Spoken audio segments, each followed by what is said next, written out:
A rainha e eu guardaremos para sempre em nossos corações esse dia inspirador.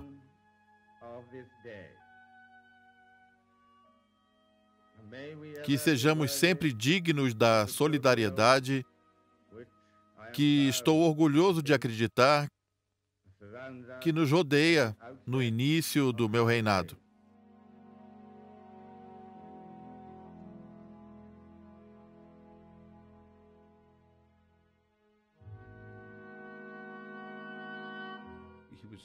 Ele era frequentemente descrito como extremamente tímido, reservado, ansioso e relutante em fazer aparições públicas.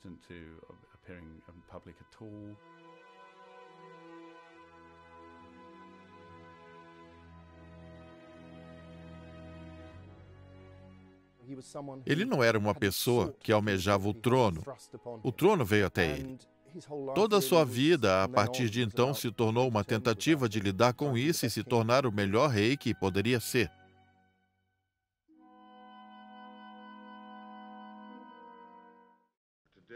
Hoje, nós damos graças a Deus por esse grande livramento.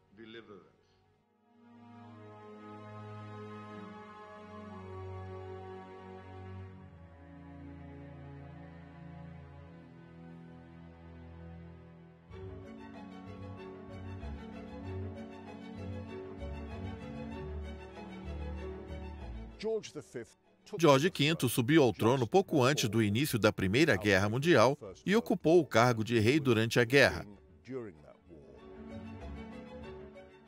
Obviamente, isso teve um profundo impacto não somente nele, mas também na nação. Ele alterou o nome da família real.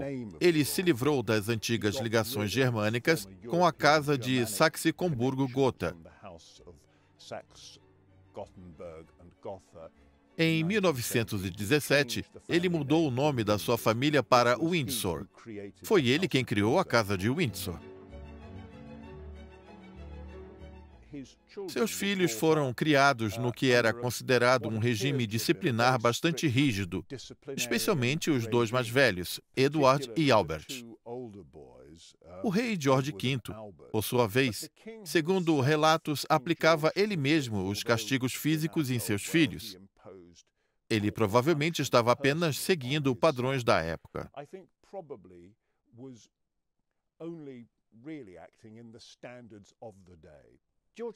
George VI teve uma infância difícil. Sua gagueira começou aproximadamente aos 8 anos. Para explicar como isso começou, deve-se considerar vários fatores que podem ter contribuído para o seu surgimento. Um deles foi o fato dele ser canhoto e, como era de costume na época, ele foi forçado a escrever com a mão direita. Ele sofria de joelho valgo e foi forçado a usar o que acreditamos ser talas bem dolorosas em suas pernas. Novamente, acredito que essa era uma prática bastante comum para as famílias como a dele, que podia arcar com despesas médicas bem mais elevadas. George V tinha dificuldades de dizer ao seu filho o quanto ele o admirava e o que ele pensava sobre o garoto. E isso cria a impressão de que, se ele tivesse dito isso frente a frente para o seu filho, teríamos tido um efeito psicológico positivo em George VI. Vamos voltar para o passado, quando o segundo filho do rei, George V, era um jovem solteiro chamado Príncipe Albert. Para ele, a vida era como um constante ciclo de deveres públicos perfeitamente executados com um sorriso e um cumprimento a todos. Como segundo filho, o príncipe Albert poderia passar seu tempo desfrutando das atividades e dos lucros dos mais afortunados. Porém, esse não é o seu estilo. Tanto no passado quanto no presente, seu foco estava no trabalho.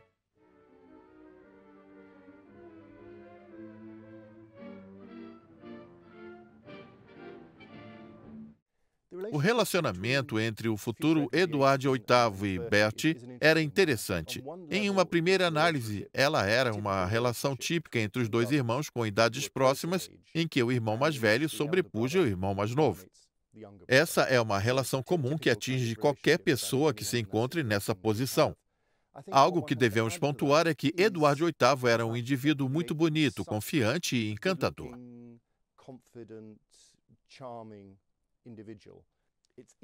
Hoje é fácil olhar para o passado e dizer que eles estavam sempre em conflito, e eles eram rivais e que Bert sentia que estava sempre à sombra de Edward. Eu creio que esse não era o caso diante da juventude deles. Quando seu filho mais velho, o futuro Edward VIII, começou a se envolver com uma série de casos com mulheres casadas, seu pai começou a ficar furioso com ele e passou a se aproximar cada vez mais de Bert. George V disse esperar que o seu filho mais velho caísse em desgraça em primeiro ano de reinado, o que realmente aconteceu.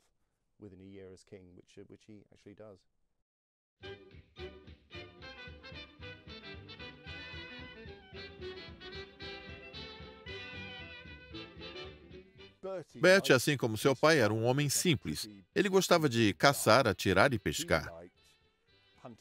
Ele adorava a vida no campo. Porém, ele fazia parte de uma família que, em grande medida, era bem desinteressante. E Elizabeth Bowen-Lyon, que viria a se tornar a rainha-mãe que conhecemos hoje, foi um sopro de ar fresco na medida em que ele tinha amigos interessantes, organizava festas incríveis e era bastante atraente. Ela adorava completamente aquele estilo de vida. O estilo de vida monótono e reprimido com o qual ela estava acostumada não era para ela. Seu casamento com Elizabeth Bowen-Lyon, a futura rainha-mãe, causou uma grande transformação na vida dele. No início, ela relutou em se casar com ele. Ele teve que se esforçar para conquistá-la.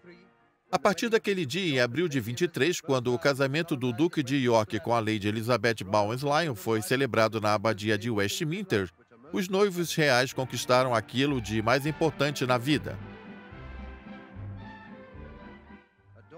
Sua filha nasceu e as comemorações pelo Império eram uma prévia do afeto que hoje temos pelas princesas Elizabeth e Margaret Rose. A família real, um exemplo de família feliz, um exemplo de lar unido, que é a base para o bem-estar da nação. Acredito que aquilo foi a melhor coisa que poderia ter acontecido a ele. Ele encontrou a verdadeira felicidade. Ele teve 2 filhas com ela, Elizabeth e Margaret. Eles criaram uma unidade familiar a qual ele chamava de Nós Quatro, e que era o principal pilar de sua vida. Ele era um pai de família amoroso e dedicado. Ela o apoiava em todas as suas batalhas, principalmente contra a gagueira. A gagueira virava o assunto principal de todas as aparições públicas que ele realizava. Ele odiava falar em público. Foi ela quem o encorajou a buscar um tratamento, pois ela queria vê-lo curado disso. E creio que ela conquistou o que ela planejava. Meu avô foi morar na Inglaterra em 1924 com um pouco dinheiro e sem qualificação formal para tratar gagueira. Ele abriu seu consultório no local onde ficavam os principais médicos do país, que era a Rua Harley. Uma atitude muito audaciosa para um forasteiro australiano sem educação formal. O Duque e a Duquesa foram assistir a uma peça e nos bastidores conheceram uma jovem atriz chamada Evelyn Boo Leigh, que era a paciente do meu avô por ter problemas de fala. Eles então falaram sobre a iminente viagem do Duque de York à Austrália e quão nervoso ele estava. Ela então indicou o Lionel a ele ou a Duquesa e o Duque então agendou a sua primeira consulta para outubro. E foi logo depois que eles os conheceram dessa forma.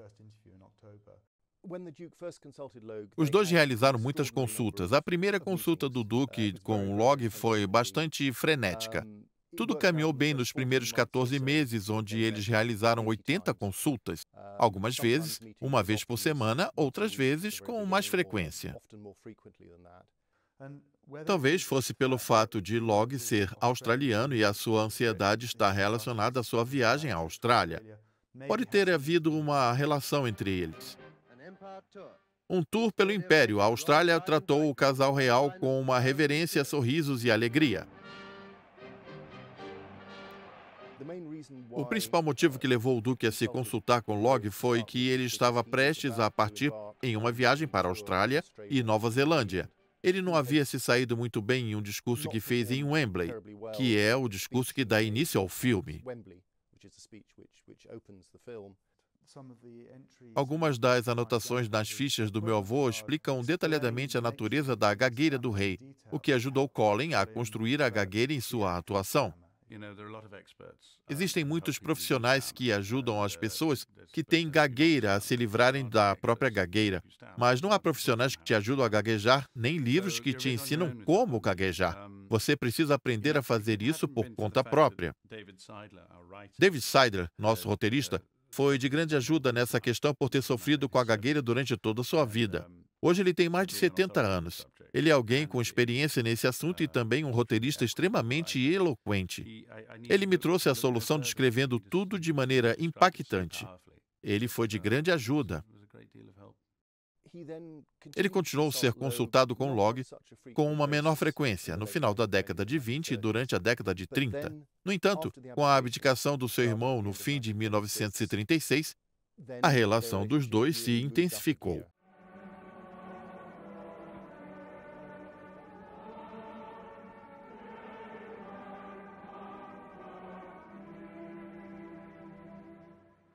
O rei está resfriado. Esse pronunciamento simples foi feito 17 de janeiro, numa sexta-feira.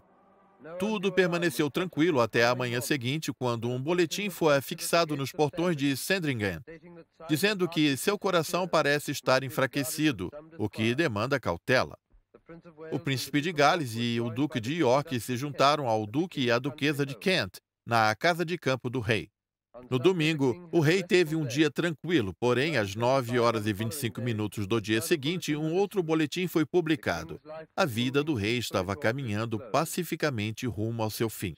Pouco após a meia-noite, o mundo recebeu a seguinte notícia: o rei morreu pacificamente às 23h55 da segunda-feira, 20 de janeiro de 1936. Sua Majestade morreu pacificamente na residência onde, no Natal, ele fez um pronunciamento para nós, seu povo, como amigo e pai.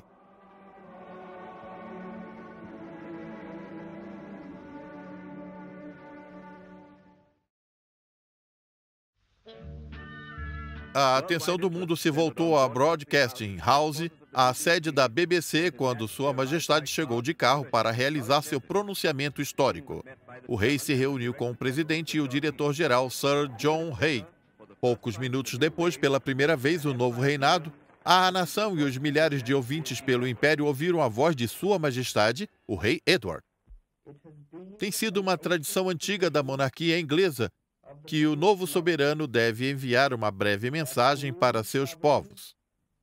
A ciência possibilitou a mim trazer mais pessoalidade a essa mensagem escrita, falando com todos vocês por meio do rádio.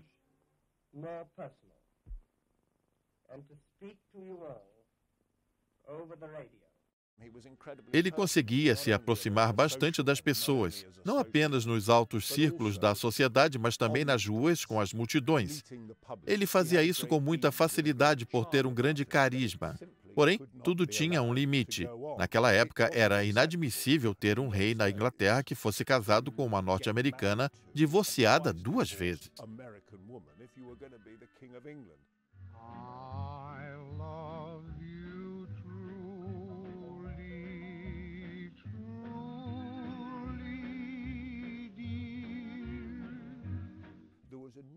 Havia uma grande rejeição contra Wallis Simpson dentro da família real, em especial do Duque de York, que ficou horrorizado com o comportamento dela, que desenvolve imediatamente uma forte antipatia por ela e pelo que ela estava causando à família real.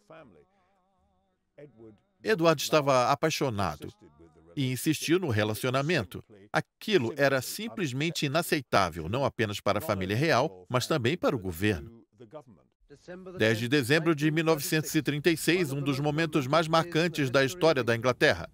Nesse dia, todo o Império estava ansiosamente à espera da decisão do rei Eduardo VIII. Sir John Simon e o Sr. Walter Monckton deixaram o gabinete do primeiro-ministro após se reunirem com o Sr. Baldwin. O rei Edward tem passado uma semana fatídica, com uma entrada e saída constante de funcionários. A população não estava ciente que a crise da abdicação estava se intensificando porque os jornais só divulgaram as histórias quando ela já estava bem próxima do fim. O rei Edward e seus irmãos deixaram o Forte Belvedere para ouvirem a transmissão via rádio do procedimento parlamentar que marcaria a etapa final do reinado. A última notícia vinda da Rua Downing é que o primeiro-ministro deixou o local enquanto a multidão se aglomerava, à espera de mais notícias que todos temiam ser de abdicação. Bert estava ficando alarmado e horrorizado com o que estava transcorrendo. Ele disse posteriormente que a última coisa que ele queria ser era rei. Ele deve ter torcido até o último minuto para que a abdicação de alguma forma fosse evitada. Ele nunca foi treinado para ser rei. Ele era um membro sênior da família real, o segundo na linha sucessória, mas seu papel era muito diferente daquele exercido pelo seu irmão, o príncipe de Gales. A abdicação de Edward VIII em 1936 mudou tudo. Não há dúvidas de que a sociedade inglesa, a igreja, o governo e o parlamento fossem contra o casamento de Edward VIII com a senhora Simpson. Porém, a opinião popular era bem diferente. Se você vir os jornais da época, principalmente os jornais populares, que hoje em dia se tornaram os tabloides, o apoio a ele era muito forte. No geral, a população era favorável à ideia de que, se ele amava a senhora Simpson, ele deveria se casar com ela.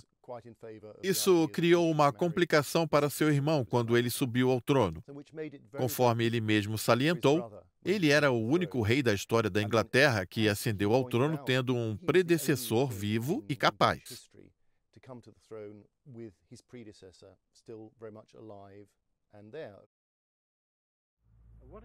O que você acha disso? Acho que o rei deveria se casar com a mulher que ele ama. A nação tem o apoio e não o abandonará. Minha opinião é que ele deveria se casar com quem ama. Ele foi muito bondoso com a classe trabalhadora e é isso que eu penso. Eu digo que o rei deve se casar com quem ele quiser porque ele sabe que todos estão o apoiando.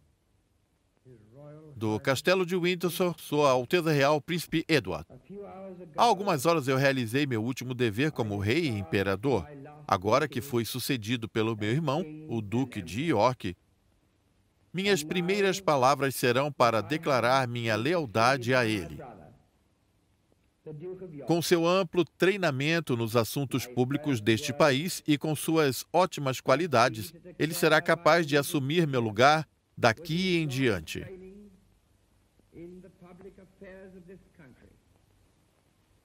Durante esses dias árduos, eu fui reconfortado por Sua Majestade, minha mãe, e também pela minha família. Os ministros da coroa e, em especial, o senhor Baldwin, nosso primeiro-ministro, sempre me trataram com todo o respeito. Agora nós temos um novo rei. Eu desejo a ele e também desejo a todos vocês que agora são o povo dele, de todo o meu coração, felicidade e prosperidade. Deus abençoe a todos. Deus salve o rei.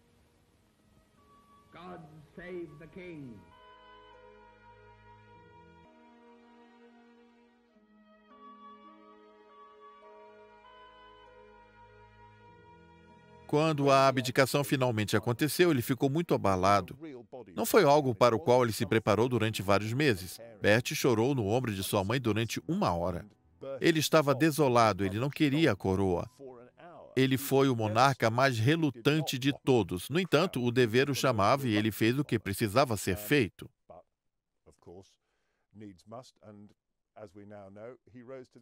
A rainha-mãe disse em sua mensagem à nação: "Eu entrego a vocês o rei George VI. Peço que vocês concedam a ele a mesma medida e de sua generosa lealdade que deram ao meu amado marido. Junto a ele, entrego a vocês a minha querida nora, que será sua rainha. Eu sei que vocês já guardam as filhas dela em seus corações. Meu maior desejo é sua lealdade e unidade da nossa terra."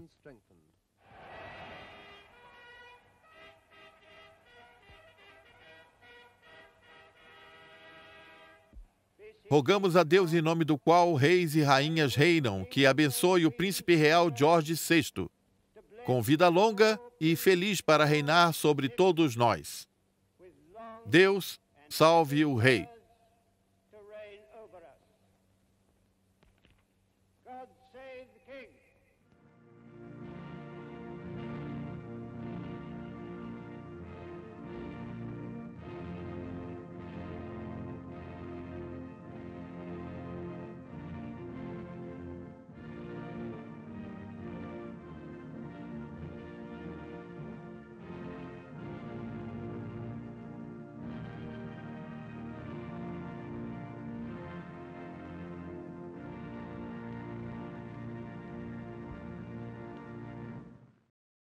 Acredito que no estrangeiro havia a percepção de que, quando ele se tornou rei, ele não estava pronto para ocupar o cargo. Ele estava mal preparado, não sabia falar em público e era tímido. Sua gagueira fez com que ele desenvolvesse um comportamento explosivo. Quando ele se irritava, levava tempo para se acalmar. Uma das declarações mais inusitadas que foram feitas na época da coroação veio do Cosmo Lang, o arcebispo da Cantuária. Acredito que ele estava tentando ajudar quando disse em um discurso que o rei sofria de problemas na fala e hesitava um pouco ao falar. Porém, ele estava melhorando e que o povo deveria ter paciência com ele. Ver a atenção sendo voltada para seu maior problema dessa forma deve ter sido muito incômodo para o rei.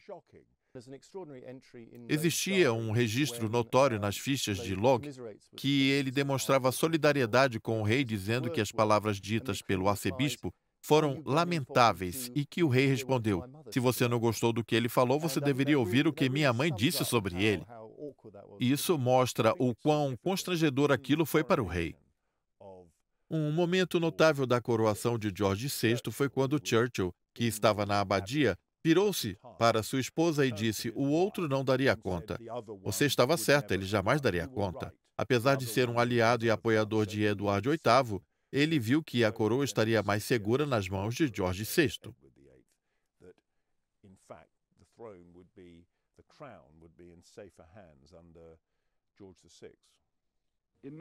Em 12 de maio de 1937, nós vimos a coroação do rei George VI na abadia de Westminster. Essa longa e solene cerimônia também foi assistida pelas princesas. A princesa Elizabeth, de apenas 11 anos, é agora a herdeira do trono. Seguindo um ritual que permanece inalterado há séculos, seu pai foi coroado rei.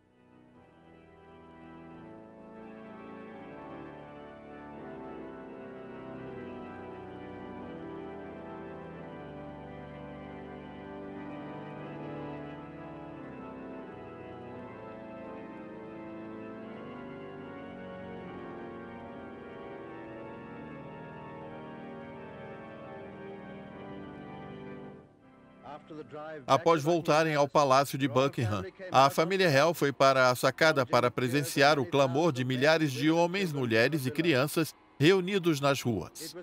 Foi o princípio de um reinado com muitos perigos e desafios. Porém, George VI há de se provar como um dos maiores reis que já tivemos. A coroação em si demonstrou o quão próximo Logue havia se tornado do rei. Para a surpresa dele e de sua esposa, Myrtle, eles se sentaram no camarote real. Isso causou espanto não só em Cosmo Lang, o arcebispo de Cantuária, mas também em diversas pessoas que estavam sem entender o motivo do rei querer colocar um terapeuta de fala no lugar em destaque.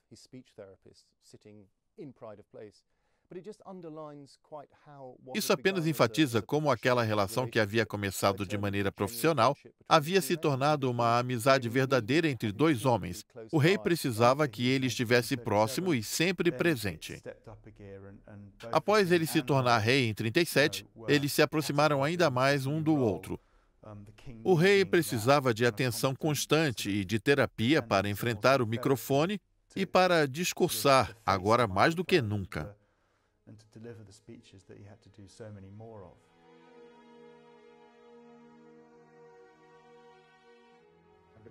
A rainha e eu guardaremos para sempre em nossos corações esse dia inspirador.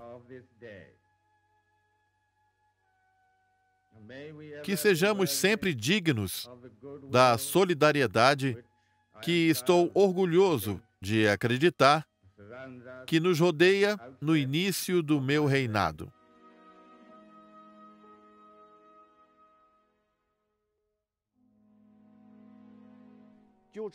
Jorge VI teve o azar de se tornar rei durante o início da era do rádio. Anteriormente, tudo o que o rei precisava fazer era ficar de pé e não cair de cima de um cavalo, assim como foi dito no filme. Isso, obviamente, mudou na década de 30 com a invenção do rádio. Esse foi um enorme revés para Jorge VI. Se ele tivesse nascido um século atrás, dificilmente o povo saberia se ele tinha gagueira. O ano seguinte foi marcado pela primeira visita de Estado do rei e da rainha a Paris, como convidados do presidente Lebrun. Após isso, eles foram ao Canadá, um tour tão bem sucedido quanto o que seria realizado pela sua filha mais velha. Durante essa viagem, o rei e a rainha foram aos Estados Unidos e se encontraram com o presidente Roosevelt em Washington. Isso aconteceu no final dos anos 30, havia tensão crescente no âmbito internacional. Hitler já havia começado seus ataques pela Europa. Estava surgindo um enorme desafio que ele deveria estar preparado para enfrentar.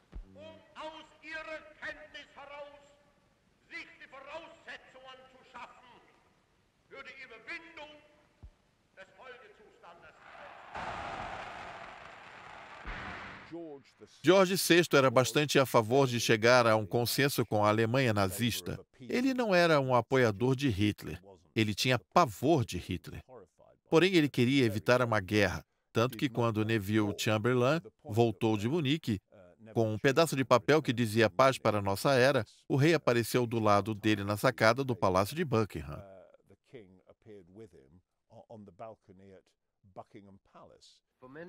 Durante dias, os estadistas que orientam o destino do nosso império têm realizado tensas reuniões para discutir sobre a crise da Tchecoslováquia. Até o momento, a guerra tem sido evitada, porém eles ainda não foram capazes de nos aproximar da tão sonhada paz. O rei retornou da Escócia para que pudesse estar mais próximo da sede do governo e para se comunicar mais facilmente com seus ministros. Esse é um momento decisivo para o Sr. Neville Chamberlain, o primeiro-ministro.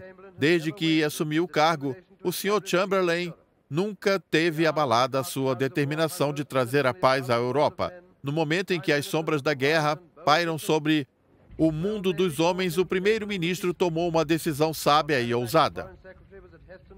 Podemos chamá-los de Chamberlain, o pacificador, Lorde de Halifax. O secretário do Exterior esteve em Helston para se despedir do premier em seu voo à Alemanha e o primeiro voo de sua vida. Acompanhando-o como conselheiros estava Sir Horace Wilson e o Sr. William Strang. Antes de partir de Helston, o primeiro-ministro deu uma declaração aos canais de notícia. Eu irei me reunir com o chanceler alemão, pois, para mim, essa parece ser uma situação em que uma conversa entre mim e ele pode ter consequências benéficas.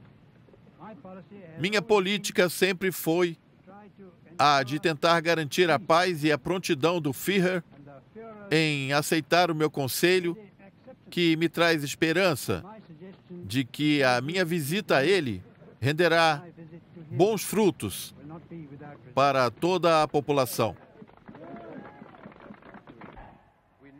Nós sabemos que ninguém é mais capaz do que ele, porém também sabemos que o sucesso não depende da vontade dos mortais. Por isso, desejamos do fundo do coração que Deus esteja com ele.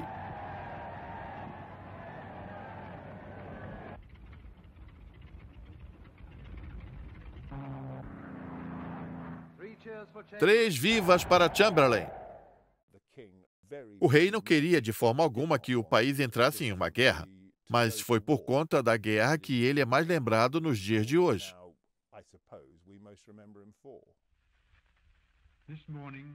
Nesta manhã, o embaixador do Reino Unido em Berlim entregou ao governo alemão um ultimato informando que, a menos que sejamos comunicados até às 11 horas de que eles estão prontos para retirarem suas tropas na Polônia, haverá um estado de guerra entre nós. Porém, devo lhes dizer que, agora que tal comunicação não foi recebida, e que, por consequência, esse país está em guerra com a Alemanha. O primeiro-ministro Neville Chamberlain havia declarado guerra mais cedo naquele mesmo dia. Essa era uma primeira oportunidade do rei, o pai da nação, de falar com o seu povo e com o império. O discurso que encerra o filme, O Discurso do Rei, ficou conhecido como um discurso extremamente importante. Nesse momento sombrio, talvez o mais fatídico de toda a nossa história, eu envio a todos os lares do meu povo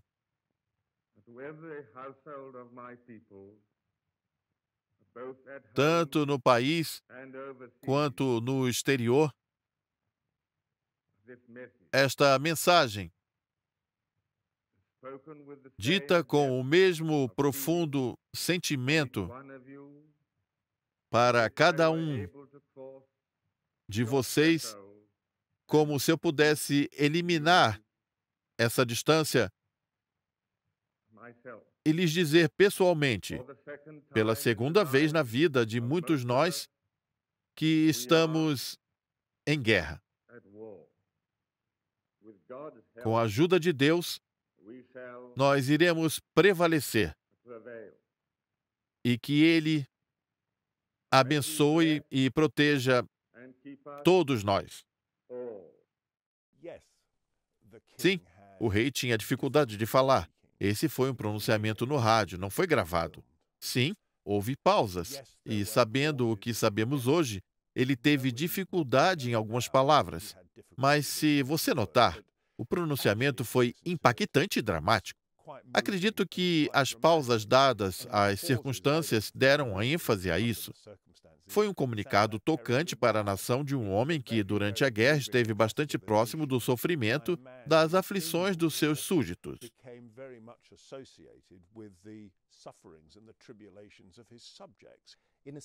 De certa forma, a Segunda Guerra Mundial foi benéfica para ele porque ele agiu como um estadista exemplar durante o conflito.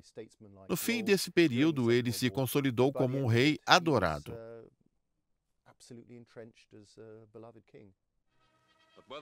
Seja na França com suas tropas ou em casa com a população que foi bombardeada, sua coragem e entusiasmo são uma inspiração.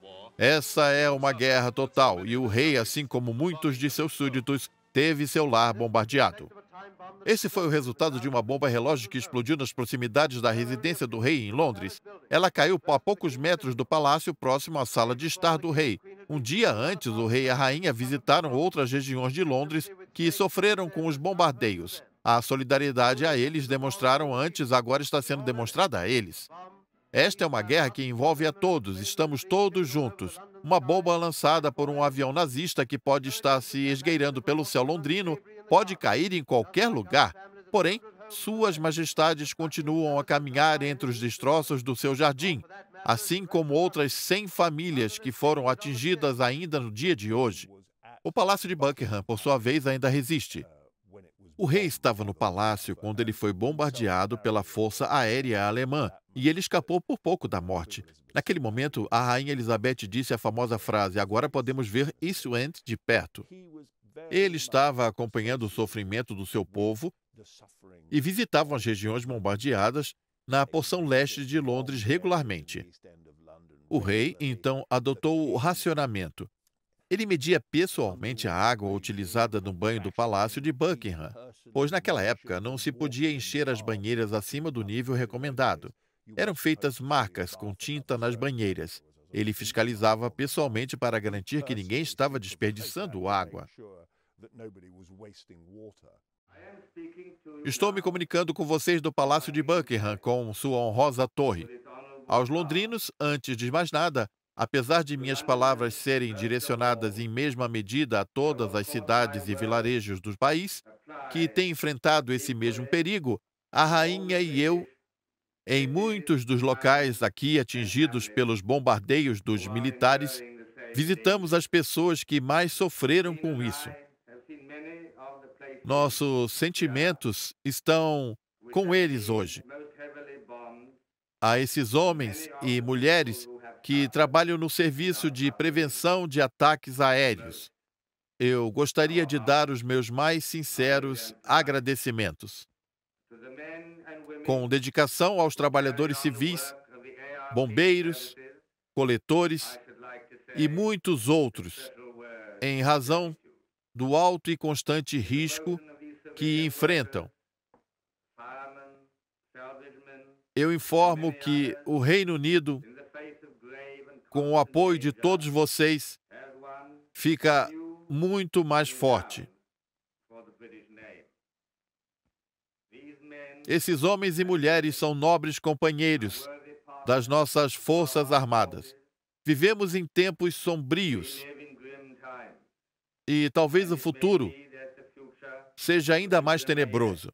Os muros de Londres podem estar despedaçados, porém o espírito dos londrinos permanece resoluto e inabalado.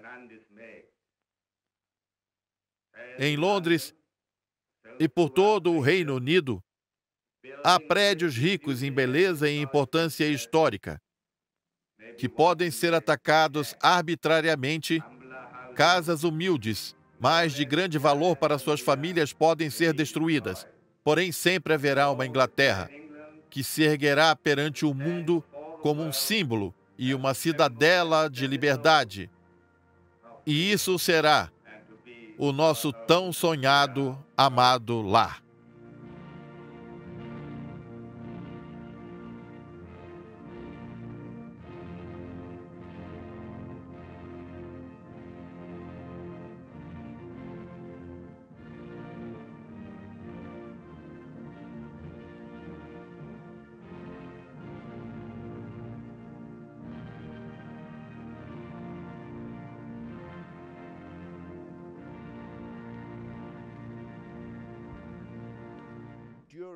Durante a guerra, o rei realizava encontros privados semanais com Churchill. Eles não se davam muito bem no começo, mas isso mudou com o tempo. Somente os dois participavam desses encontros no Palácio de Buckingham. Ele tinha acesso a informações secretas que o deixavam bastante preocupado. Ele sabia do perigo que a Inglaterra estava enfrentando. Ele sabia exatamente o que Churchill quis dizer quando falou do momento mais sombrio, enquanto representava a face mais conhecida da resistência inglesa na política e articulava todas aquelas intensas emoções como "vamos lutar nas praias", entre outras. O rei mantinha um semblante calmo. Fazia seu trabalho de uma maneira bem discreta, reunindo-se com integrantes da sociedade, visitando as regiões bombardeadas de West End.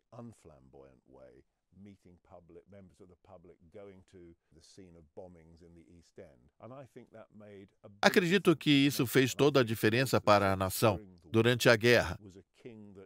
George VI foi um rei com o qual o povo deste país conseguia se identificar. O papel dele foi importantíssimo. 8 de maio de 1945, esse é o dia da vitória na Europa, com cenas de comemoração no coração da capital do Império, que estão ecoando por todo o mundo. A Praça Trafalgar se transformou em um ponto de encontro. Por toda Londres, a Fortaleza da Liberdade nos tempos sombrios, milhões se alegraram com a vitória completa e definitiva que deu fim à guerra, que durou quase 6 anos. Do início da manhã até o fim da noite, enormes multidões peregrinam até o Palácio de Buckingham para prestarem suas homenagens aos nossos rei e rainha que compartilham com a população os perigos e as privações de uma guerra total.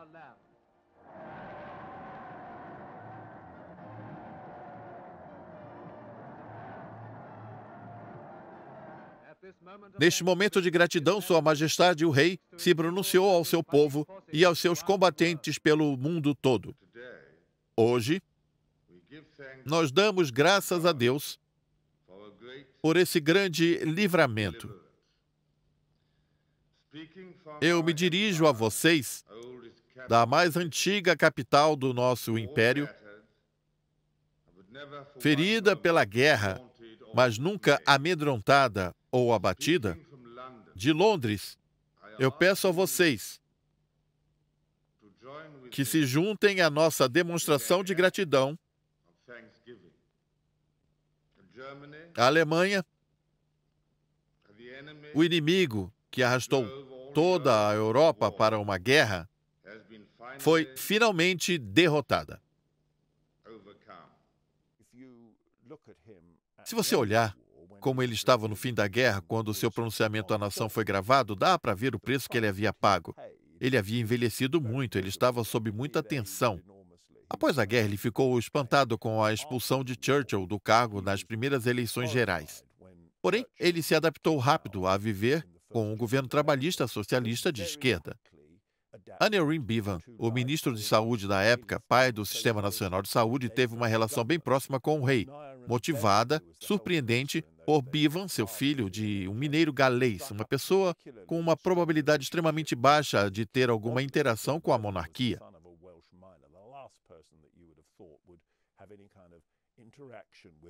Ambos tinham gagueira.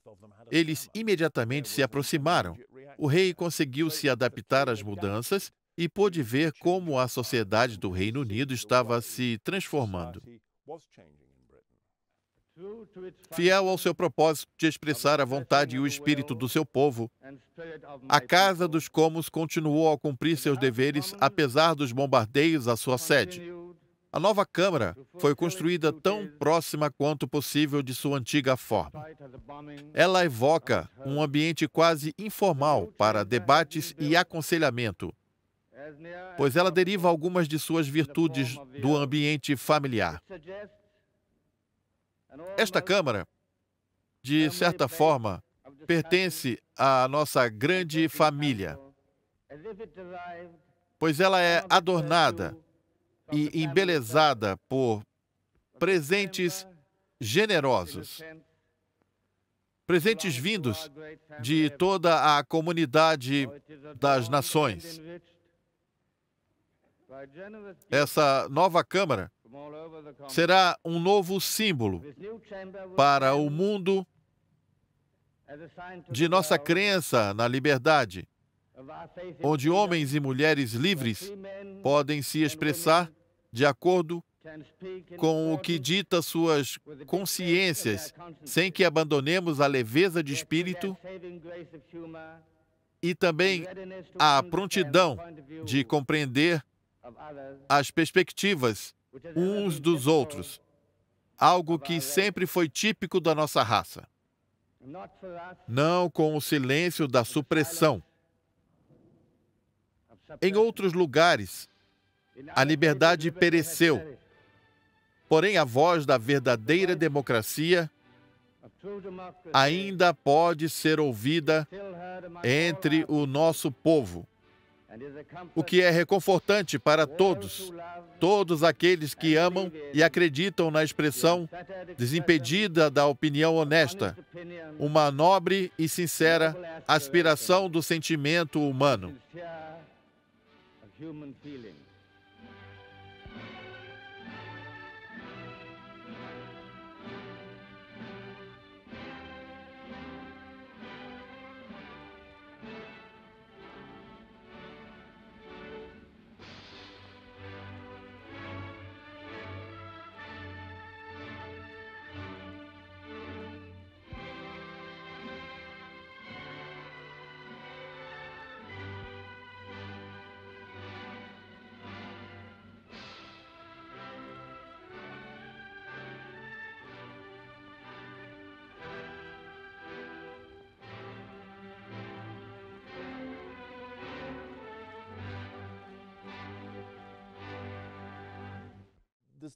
Não há dúvida de que a guerra teve um enorme impacto sobre o rei e sua saúde. Durante toda a vida, ele sempre teve uma saúde frágil.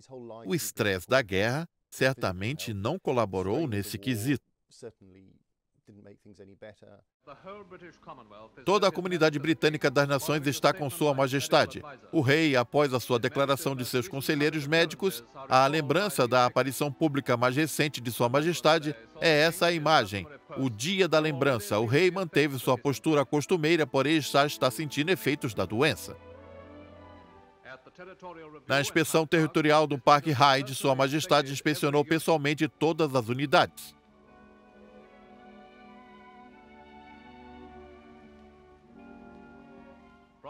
Durante o início do seu reinado, nosso tão amado rei nunca mediu esforços para atuar em prol do seu povo, que deseja a ele, do fundo de seus corações, uma recuperação rápida e plena. É interessante ver como um de seus últimos discursos, o último discurso de Natal que ele fez, ele insistia em fazer um discurso completo, porém foi necessário juntar trechos de umas tentativas anteriores, porque ele já não estava tão bem o bastante para falar por mais de 2 minutos seguidos. O rei, que está retornando em um voo especial, chegou ao aeroporto de Londres após interromper suas férias em Balmoral para realizar seu tratamento.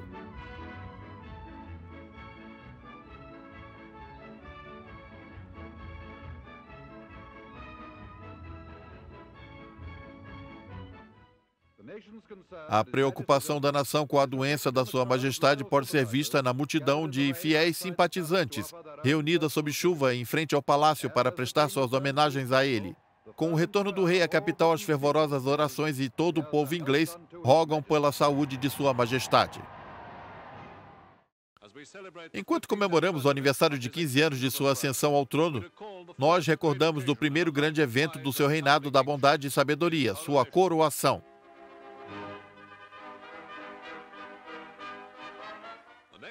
O ano seguinte foi marcado pela primeira visita de Estado do rei e da rainha em Paris, como convidados do presidente Lebrun. Logo após, eles foram ao Canadá, um tour tão bem sucedido quanto o que seria realizado pela filha mais velha do rei 12 anos depois. Durante essa viagem, o rei e a rainha foram aos Estados Unidos, onde se encontraram com o presidente Roosevelt em Washington. Na sequência, tivemos guerra, uma mordalha árdua para um jovem monarca. Seja na França com suas tropas ou em casa com a população bombardeada, sua coragem e entusiasmo são uma inspiração. Esta era uma guerra total e o rei, assim como muitos de seus súditos, teve um lar bombardeado. No entanto, os ventos da guerra estavam mudando de direção quando o rei visitou seu exército vitoriano na África do Norte. Após a invasão dos aliados na Europa, o rei se encontrou com o marechal de campo Montgomery, na Normandia. Os longos anos de guerra chegaram ao fim, e quem nessa ilha poderia aparecer no dia da vitória?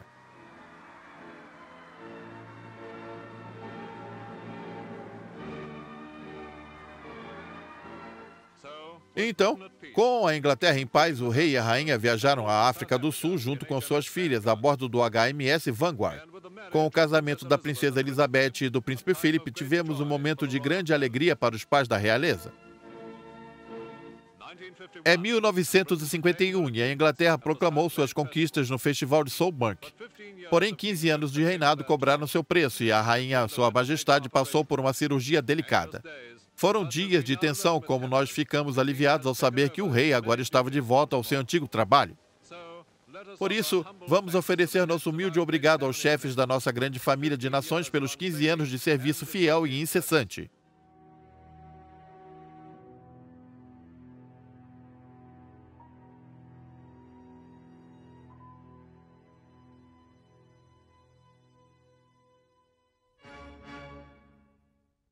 Em 31 de janeiro, o rei George VI foi até o aeroporto de Londres despedir-se de sua filha. Ela e o príncipe Philip estavam de partida para um tour pela Comunidade das Nações, substituindo o rei enquanto ele se recuperava de uma grave doença. A primeira parada foi no Hotel Treetops, no Quênia.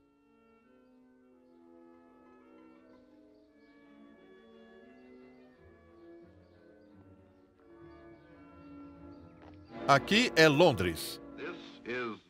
É com grande pesar que fazemos o seguinte pronunciamento. Sandringham anunciou que após as 10 horas e 45 minutos de hoje, 6 de fevereiro de 1952, o rei, que havia se retirado para seus aposentos ontem à noite, como de costume, morreu pacificamente enquanto dormia nesta manhã. Agora ele abre mão do seu fardo. Até mesmo um rei poderá, enfim, descansar.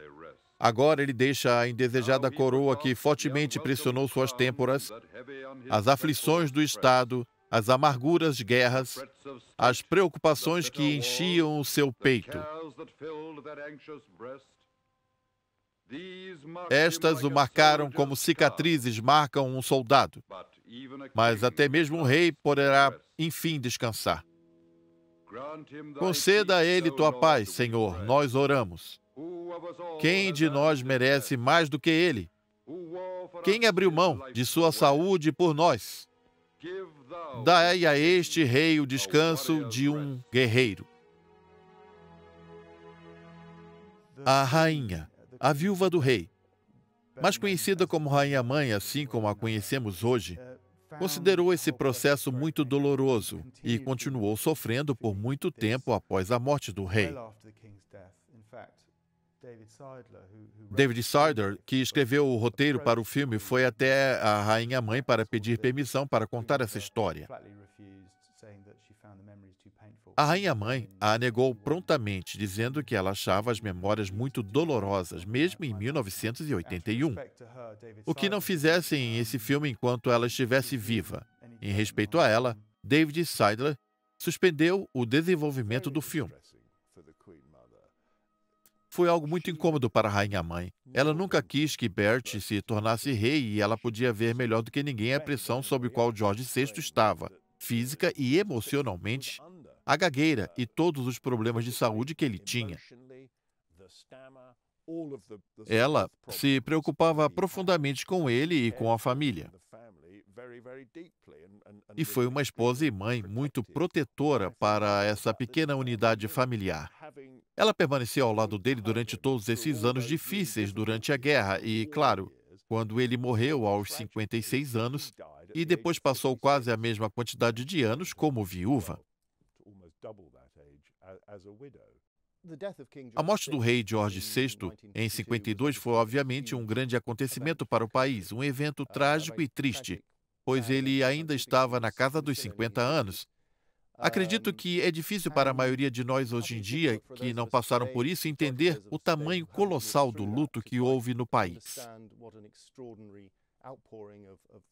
Suponho que havia também preocupações quanto à sua filha, que ainda era bastante jovem, e se ela teria a capacidade de ocupar o cargo de monarca. Ela sequer estava no país quando seu pai morreu.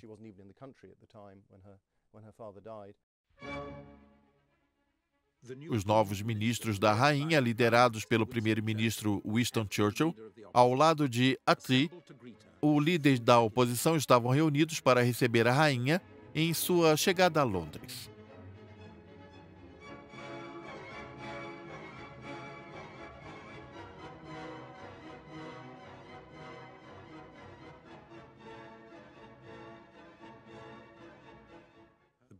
O povo inglês teve que enterrar um rei e a rainha um pai.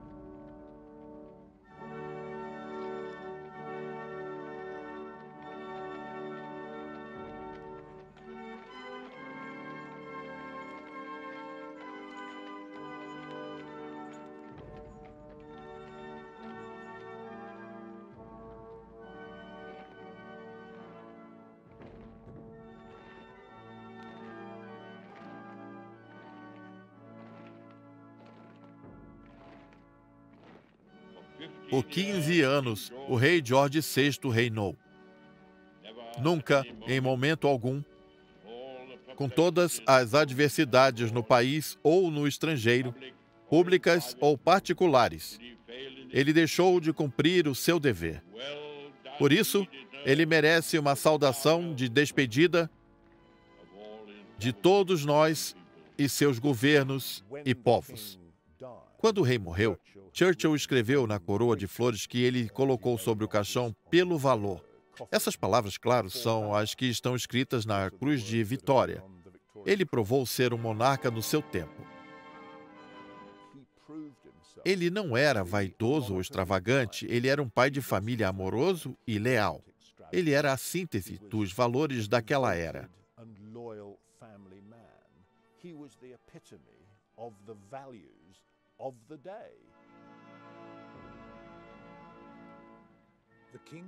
O corpo do rei foi enterrado em Windsor.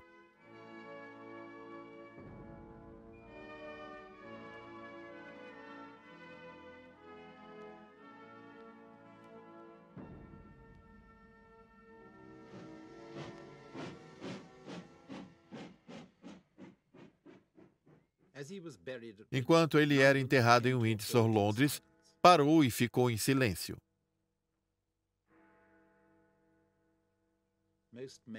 Os homens usavam gravatas pretas. As mulheres usavam algum símbolo para demonstrar o luto.